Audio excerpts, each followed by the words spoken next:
आत्मीय शिक्षक बंधू आणि भगिनींनो नमस्कार. मी माझ्या शैक्षणिक यूट्यूब चॅनलमध्ये आपल्या सर्वांचं सहर्ष स्वागत करतो. आज आपण सवलतीच्या वाढीव गुणांच्या अनुषंगाने एक महत्त्वाचं पत्र हे जाणून घेणार आहोत. अशाच प्रकारचे विविध शैक्षणिक पत्र जाणून घेण्यासाठी माझ्या या यूट्यूब चॅनलला जर आपण सबस्क्राईब केलं नसेल तर जरूर सबस्क्राईब करा अशी नम्र विनंती मी आपल्याला या व्हिडिओच्या निमित्ताने करतो आहे. आता आपण जाणून घेऊया पत्र काय आहे ते. उपरोक्त संदर्भीय शासन निर्णय क्रमांक 1 व 2 अन्वये माध्यमिक शालांत प्रमाणपत्र इयत्ता 10वी व उच्च माध्यमिक शालांत प्रमाणपत्र इयत्ता 12वी परीक्षेस प्रविष्ट होणाऱ्या खेळाडू विद्यार्थ्यांना सवलतीचे वाढीव गुण देण्याबाबत शासनाने निर्णय घेतला आहे. संदर्भीय शासन निर्णयातील परिशिष्ट 1 मध्ये क्रीडा सवलतीचे वाढीव गुण मिळण्याकरिता सुधारित नियमावली निश्चित केलेली आहे. सदर नियमावलीमधील अनुक्रमांक 10 अन्वये प्राप्त प्रस्तावांची छाननी करून जिल्हा क्रीडा अधिकारी यांनी पात्र खेळाडू विद्यार्थ्यांचे प्रस्ताव शिफारसीसह विभागीय शिक्षण मंडळास सादर करण्याबाबत निर्देशित केलेले आहे.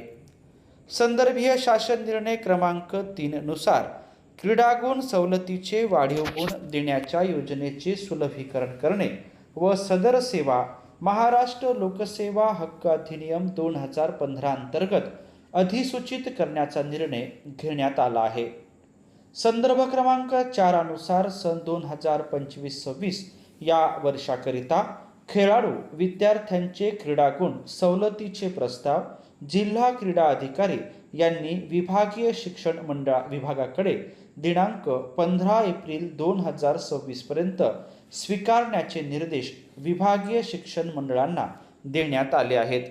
त्यानुसार जिल्हा क्रीडा अधिकारी यांनी शालेय व इतर क्रीडा स्पर्धेतील प्राप्त प्रस्तावांची छाननी करून पात्र खेळाडूंचे प्रस्ताव क्रीडागुणांच्या शिफारशीसह विहित वेळेत संबंधित विभागीय शिक्षण मंडळास शिफारशीसह पाठविण्याची दक्षता घ्यावी. संदर्भीय शासन निर्णय क्रमांक 1 परिशिष्ट 11 मधील नमूद 49 खेळा प्रकारांमधील Maharashtra Olympic association, Indian Olympic association तसेच केंद्र शासनाच्या क्रीडा विभागाशी संलग्न व क्रीडा गुणांसाठी पात्र असलेल्या एकविध खेळांच्या राज्य संघटना, राष्ट्रीय एकविध खेळ संघटना, फेडरेशन यांच्या अध्यक्ष तसेच सचिव यांच्या नावांची यादी या पत्रासोबत परिशिष्ट अ मध्ये जोडली आहे. ज्या एकविध खेळ संघटनाद्वारा आयोजित क्रीडा स्पर्धांमधील सहभागी खेळाडूंचे प्रस्ताव कार्यालयास क्रीडागुण सवलतीसाठी प्राप्त झाले आहेत त्या संबंधित खेळाच्या राज्य संघटनांशी संपर्क साधून संदर्भीय शासन निर्णयामधील परिशिष्ट 3, 4 व 5 मधील नमूद कागदपत्रे प्रत्यक्ष अथवा ईमेलद्वारे सादर करण्याबाबत सूचित करावे.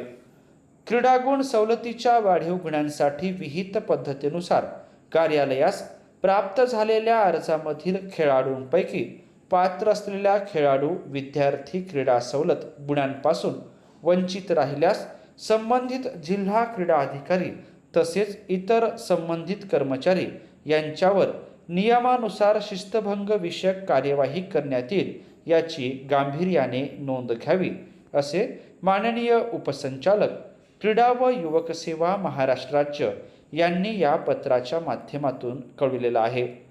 माध्यमिक शालांत अर्थात इयत्ता 10वी व उच्च माध्यमिक शालांत इयत्ता 12वी प्रमाणपत्र परीक्षेस प्रविष्ट होणाऱ्या खेळाडू विद्यार्थ्यांना सवलतीचे वाढीव गुण देण्याबाबत हे 2 एप्रिल 2026 क्रीडा व युवक सेवा संचालनालय महाराष्ट्र राज्य यांचं महत्त्वाचं असं पत्र आहे. प्रस्तुत पत्र आपण या ठिकाणी जाणून घेतल्याबद्दल आपल्या सर्वांचेच मनापासून धन्यवाद.